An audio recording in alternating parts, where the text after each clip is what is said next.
Hey everyone, I'm Bandit, and today I'd like to talk about what defines a gimmick and how it's different from a normal Pokemon strategy. This video is also going to cover what my channel is all about and what I hope to accomplish with it.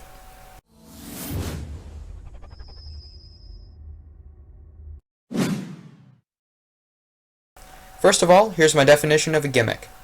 A Pokemon gimmick is a strategy or setup that fits into one or more of the following.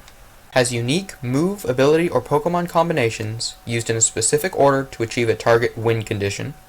Falls apart if weaknesses are hit and win condition is not met.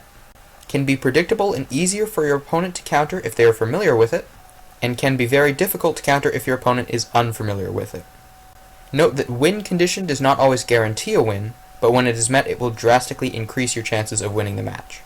Also note that some gimmicks have more weaknesses than others, but there are virtually no gimmicks without any weaknesses at all. Some have ways to cover their weaknesses, like Mental Herb, Taunt, or Memento, but none are 100% foolproof. Now, how does a gimmick compare to a standard balanced Pokemon team? A balanced team will have no one Pokemon that is worth significantly more than the others. There will be sweepers, tanks, walls, annoyers, hazard control, stat boosters, etc., all with good balance typing and type coverage based on what their team needs. Each Pokemon performs a different but essential role for the team, functions independently, and is not overly reliant on its teammates to support it. Movesets are consistent and reliable mixes of coverage, stab, status, or defense. A gimmick will often have one Pokemon that acts as a kingpin.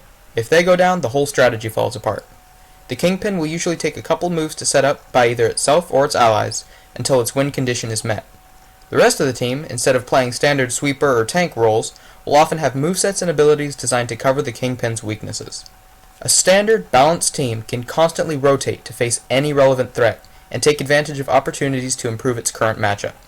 A gimmick team has a particular goal to meet, other than simply making all the opponents faint before they do. It will often race to meet this goal, attempting to dispel threats along the way. I hope that helped differentiate between a gimmick and a standard strategy. Now moving on to what I hope to do with this channel. I've got 5 main goals with this channel. Show different, fun, and imaginative gimmicks that you can use or try out. Explain if each gimmick I showcase is consistently viable or not. Explain how to counter each gimmick and how balanced teams can deal with them. Put up montages and commentaries on matches with gimmick teams. And lastly, just have fun exploring the boundaries of what you can do in Pokemon battles. Thank you so much for watching. Subscribe if you like my stuff, and feel free to share my videos with your friends. Your support means a lot to me.